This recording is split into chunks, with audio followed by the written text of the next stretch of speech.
Engji,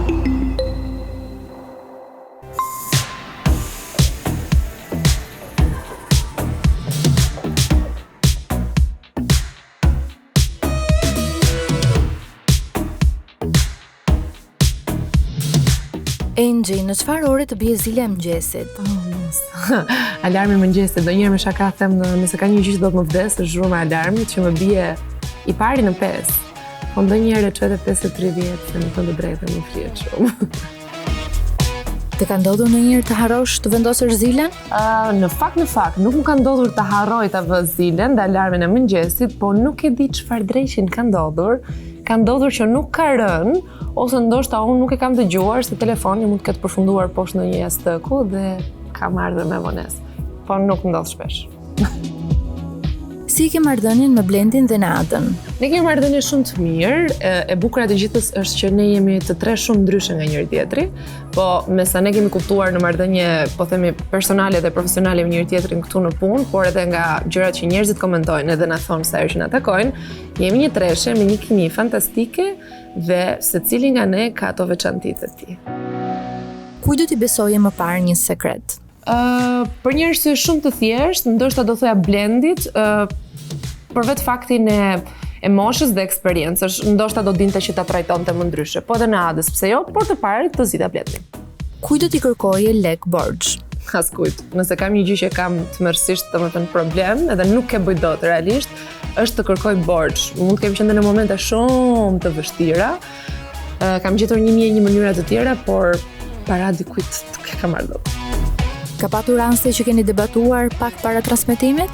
Po da mund të ketë ndodhur ndonjëherë për gjëra pune apo keqkuptime shumë të vogla, se mendoj që njerëzit ndonjëherë edhe keqkuptohen ose në ndonjë rast nuk kanë komunikuar aq sa duhet apo për atë që duhet, edhe sidomos përpara transmetimit ndoshta për ndonjë material të caktuar, po gjëra që zgjidhen. Ne komunikimin këtu në Wake Up e kemi pikë shumë të fortë.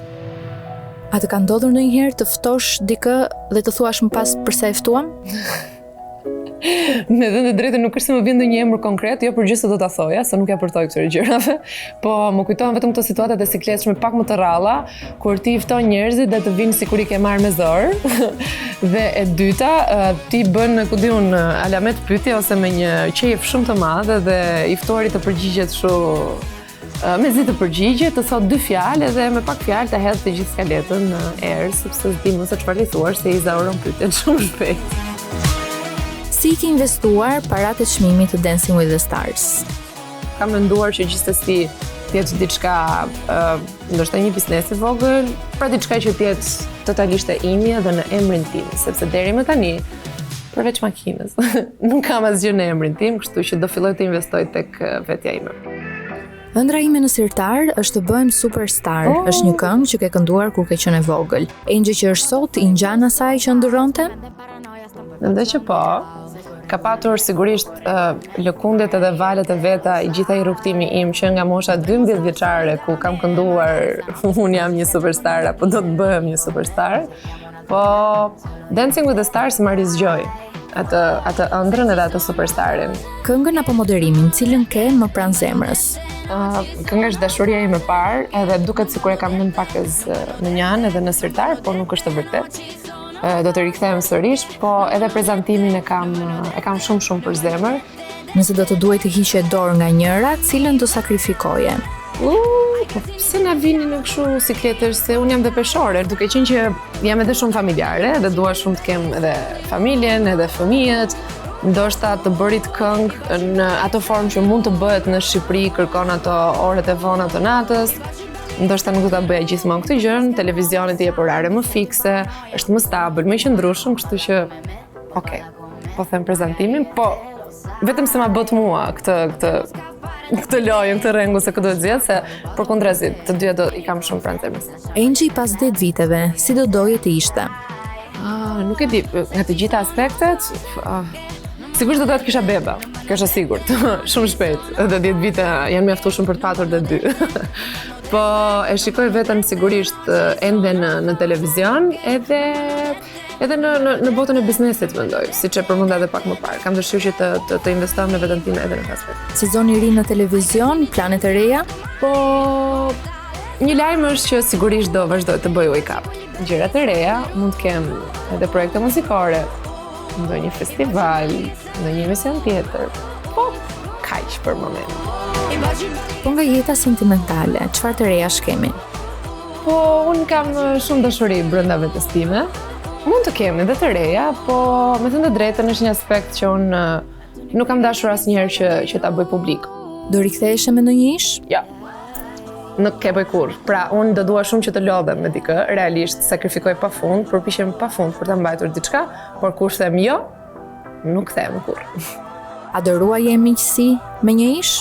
Miqësor ndoshta nuk do të thoja, se nuk do ta kisha shok, se konsidero shumë çfarë do flisja me të, por raport të mirë nëse do ta shija në rrugë, nëse do ta rastisja diku, sigurisht që po. I kam të tilla raporte, përshëndetem edhe nuk ka asnjë problem. Jetoj në 2024-ën. Di të flirtosh? Jo, jam rënd fare, jam super rënd. Do më thënë, nëse dikush nuk vjen që po themi të më ngacmoj ose të më flas, që unë të hyj po themi në komunikim dhe një diskutim tamam, unë nuk di të flirtoj. Këtë nuk di ta bëj. Vjen nga një familje me prindër të divorcuar. Çfarë do t'i thoje diku që po përjeton të njëjtën situatë? Duke e përjetuar në kurrizin tim këtë gjë, di që ka patur sfida shumë të mëdha, dhe jo vetëm në atë moshën e fëmijërisë kur ka ndodhur, po them divorci prindërve, po mendoj që problematika dhe sfida më e madhe është kur rritesh.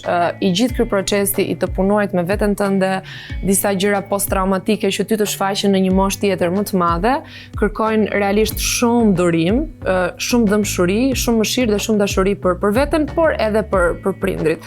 Dhe meqense që jemi në këtë, po themi, pyetjen e prindërve të divorcuar, mendoj që edhe për prindrit është, mendoj, element kryesor që të bëjnë kujdes me fëmijët, me inatet, me mlefet që donin t'ja nxirrin ndoshta njëri tjetrit, po të vetmit të dëmtuar në këtë pjesë janë fëmijët. Lërini fëmijët jo vetëm të jenë fëmijë, ndoshta realiteti do t'i rrisë edhe para kohe, por mos i furnizoni kurrë me një karburant që është shumë i keq për ta dhe do t'i dëmtoni gjithë jetën, siç është inati edhe vreri për njërin prind apo për tjetrin. Ka të mira pafund, sesa të kesh sherrë në shtëpi, më mirë të ndarë edhe rriteni më çëndetshëm. Pushimet ku do t'i bësh këtë vit? Po mendoj duke qenë që ne kemi gushtin pushim në jug të Shqipërisë. Këto fundjava ndonjëherë i lëm për të dalë jashtë kufit. Si kujton pushimet e fëmijërisë? Pushimet e fëmijërisë vetëm në plazh, me thënë të drejtën, sepse unë jam rritur në një shtëpi shumë të madhe, me tezën time të madhe, me kushërinj, ata kishin shtëpinë e tyre në plazh, në Durrës, kështu që ne 3 muaj rreshkëshim në diell. Për çfarë ke më tepër nostalgji nga fëmijëria? Po për shumë gjëra. Ja pikërisht për ato kushërinjt që rriteshin bashkë, pushimet i bënin bashkë, luanin pafund, lojra që ndoshta fëmijët tani as nuk e din se çfarë janë, jo më ti luajnë se telefonet edhe iPadet, laptopet bëjnë punët e tyre. Po më merr malli për një mikrofon i thënçin, ka që një po themi një ndriçues dore, që unë e mbaj gjithmonë në sirtar të njëra nga dhomat e shtëpive, dhe nxirja nga sirtari kur nuk ishte njerëz në shtëpi, edhe përballë një pasqyrë shumë të madhe, isha ajo artiste që doja unë të isha.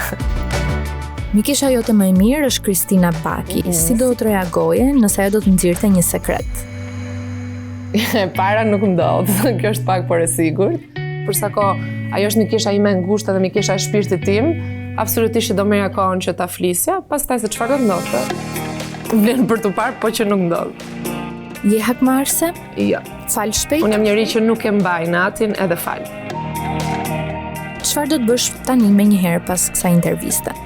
Kam një takim tjetër. Unë faleminderit. Faleminderit shumë ju.